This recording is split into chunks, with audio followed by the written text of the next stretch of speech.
O senador general Hamilton Mourão, da tribuna, manifestou seu choque com as revelações de comunicações entre o ministro Alexandre de Moraes e seus ajudantes no STF e no TSE, que mostram ações ilegais com o intuito de promover perseguição política. Mourão disse: a recente divulgação pela imprensa nacional e internacional de um farto material que demonstra relações espúrias entre integrantes do gabinete do ministro Alexandre de Moraes com integrantes do Tribunal Superior Eleitoral é chocante, lamentável e, por que não dizer, criminosa, uma vez que se escancarou para o mundo o total desequilíbrio entre os poderes e a instrumentalização da autoridade constituída para empreender sagaz e contínua perseguição política a integrantes da oposição ao atual governo. O senador apontou que as mensagens já divulgadas, mesmo constituindo uma pequena fração do material disponível, desnudam, em definitivo, uma face podre da República, mostrando a ruína definitiva de algumas instituições e pessoas.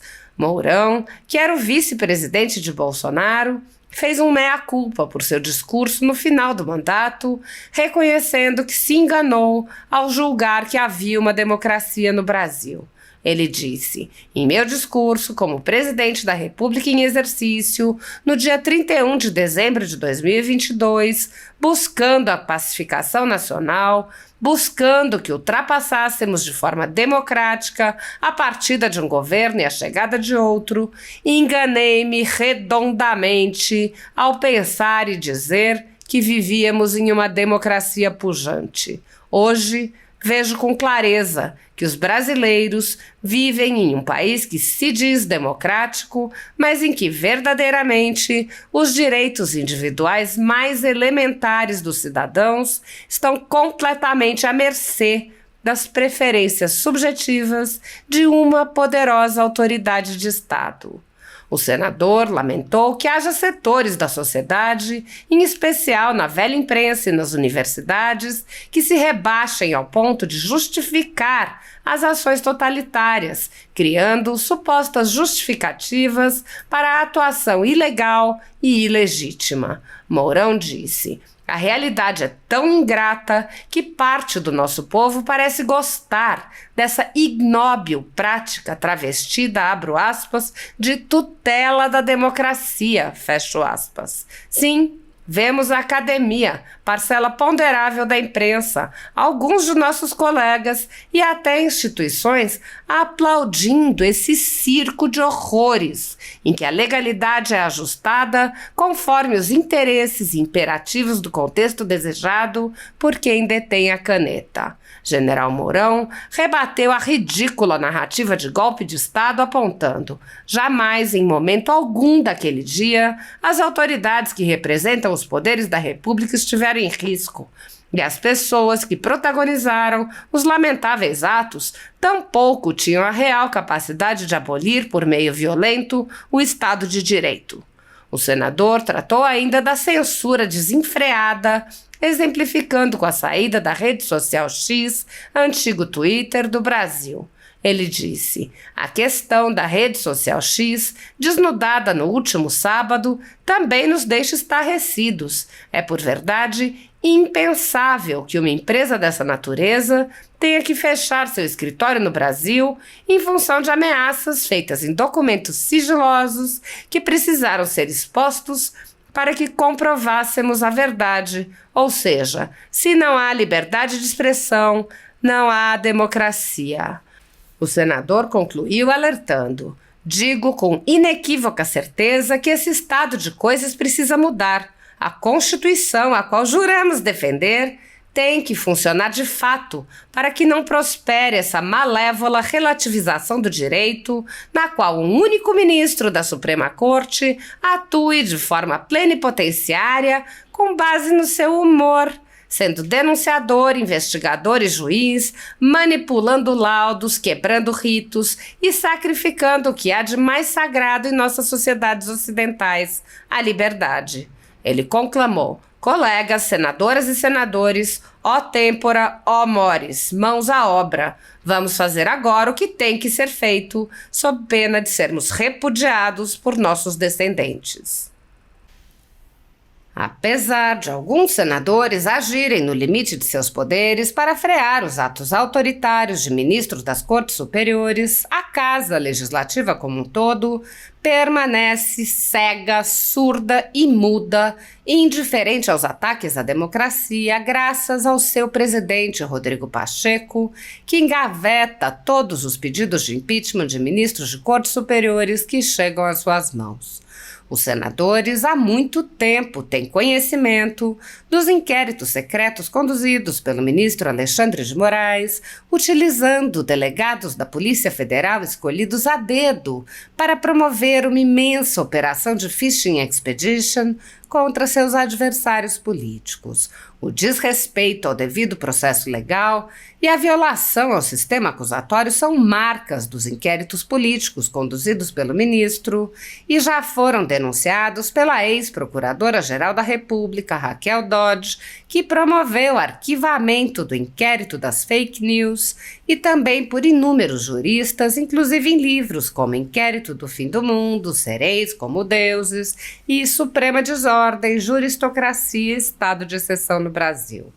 O ministro Alexandre de Moraes já foi chamado de xerife pelo então colega Marco Aurélio Mello pelos excessos cometidos em seus inquéritos. Até na imprensa internacional as denúncias vêm se avolumando. O ministro Cássio Nunes Marques consignou em voto as violações de direitos humanos nas prisões em massa ordenadas por Moraes. Apesar das constantes denúncias, o Senado brasileiro segue inerte. Os senadores sabem sobre os jornais que foram estourados e tiveram todos os seus equipamentos apreendidos, como a Folha Política, e sabem sobre os jornalistas perseguidos, presos e exilados. Os senadores não apenas foram informados sobre a invasão de residências de cidadãos e apreensão de bens, mas também viram sem qualquer reação operações contra seus próprios membros, o senador Harold de Oliveira e o senador Marcos Duval. Os senadores sabem que muitos meios de comunicação vêm sendo censurados há muito tempo. Os senadores souberam sobre a prisão do deputado Daniel Silveira em pleno exercício do mandato por palavras em um vídeo. Os senadores sabem que o ex-deputado voltou a ser preso por supostas violações a medidas cautelares que foram impostas em um processo que tinha sido extinto pela graça presidencial. Os senadores sabem que a graça presidencial constitucional foi cancelada. Os senadores foram informados sobre a perseguição a jornalistas que são censurados, impedidos de exercerem sua profissão e têm bens e redes sociais bloqueados. Os senadores sabem que ativistas passaram um ano em prisão domiciliar, sem sequer denúncia, obrigados a permanecer em Brasília, mesmo morando em outros estados. Os senadores sabem das violações a prerrogativas de advogados. Os senadores sabem sobre a prisão de Roberto Jefferson, presidente de um partido, e sua destituição do cargo a mando de Moraes. Os senadores sabem da censura a parlamentares. Os senadores sabem que jornais, sites e canais conservadores têm sua renda confiscada.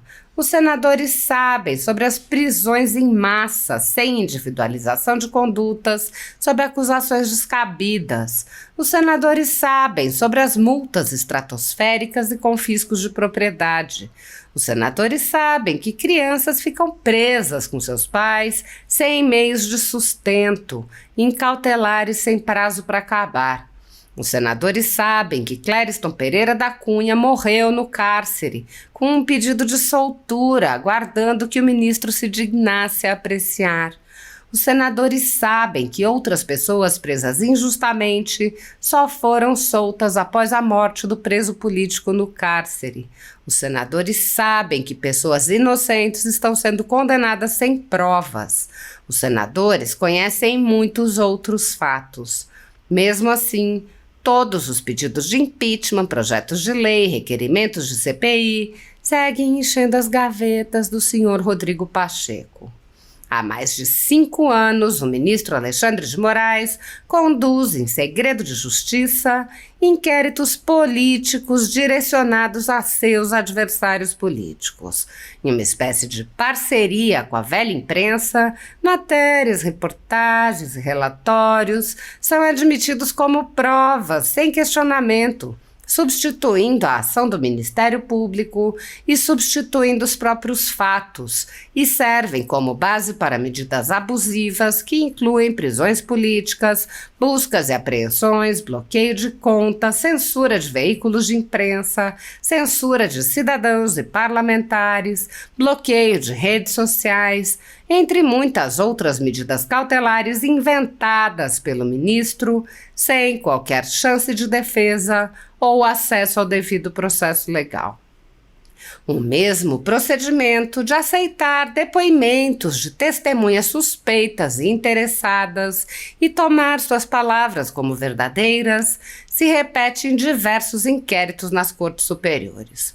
A Folha Política já teve sua sede invadida e todos os seus equipamentos apreendidos a mando do ministro Alexandre de Moraes.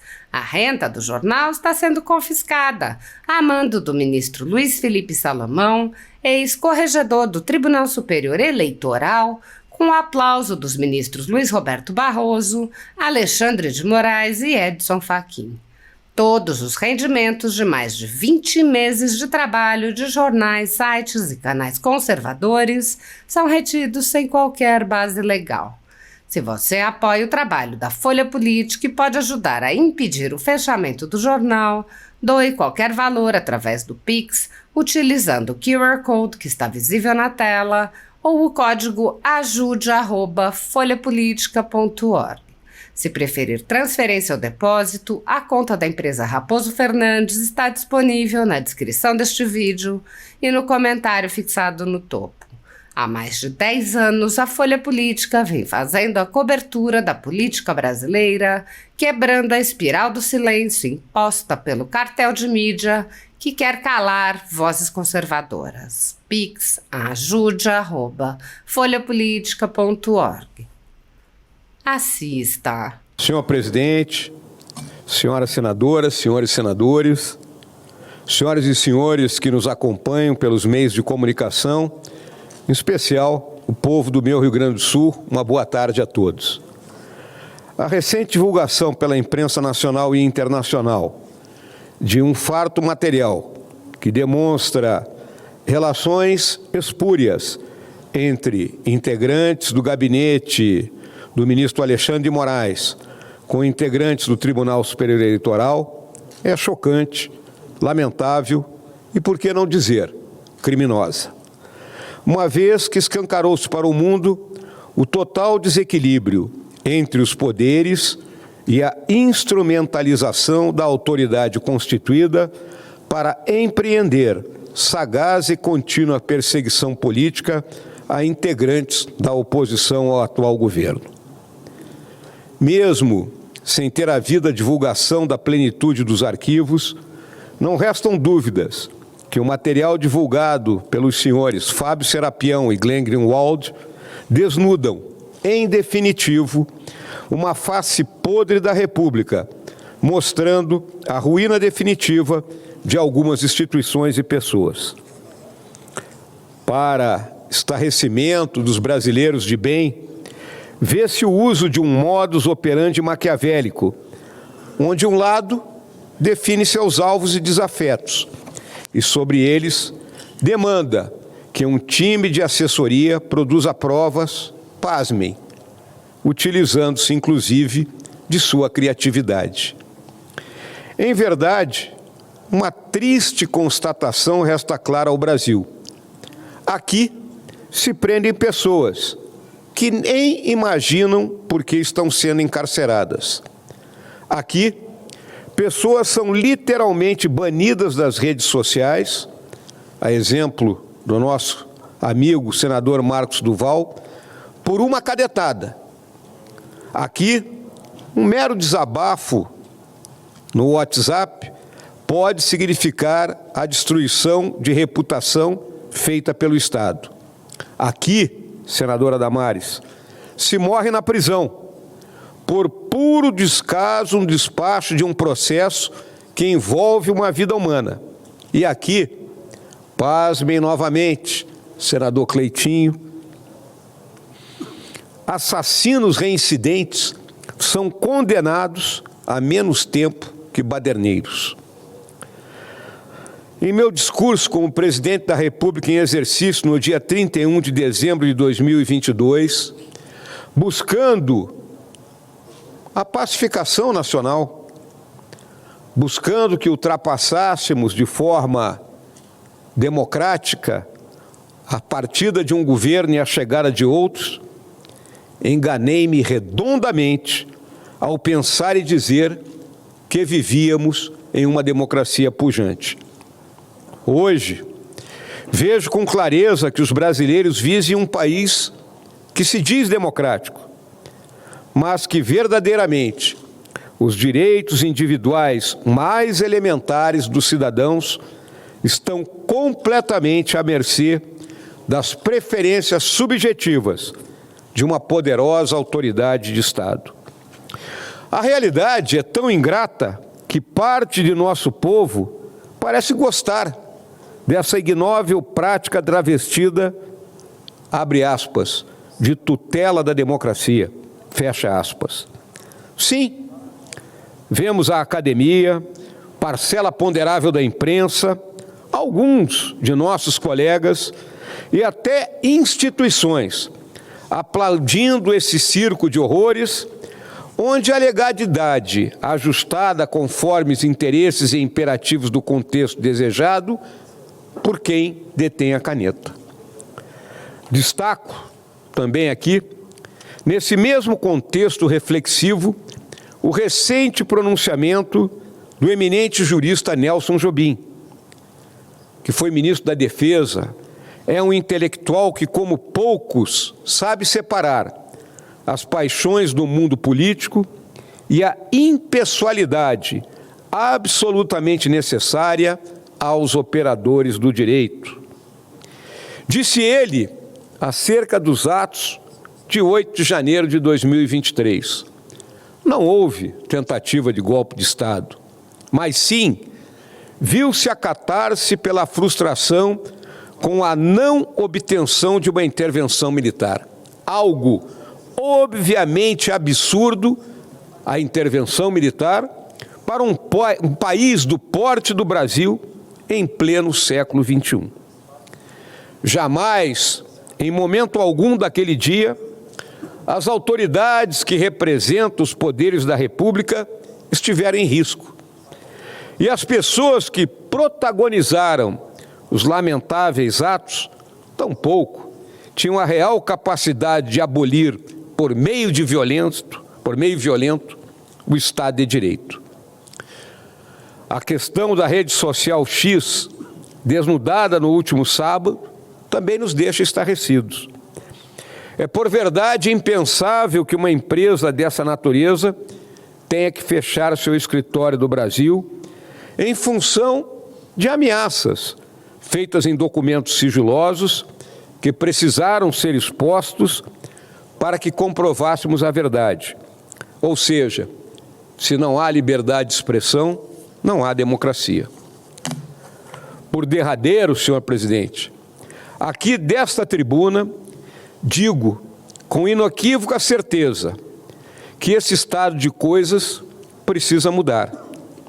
A Constituição, a qual juramos defender, tem que funcionar, de fato, para que não prospere essa malévola relativação do direito, onde o único ministro da Suprema Corte atue de forma plenipotenciária, com base no seu humor, sendo denunciador, investigador, juiz, e aí, manipulando laudos, quebrando ritos e sacrificando o que é de mais sagrado em nossas sociedades ocidentais, a liberdade.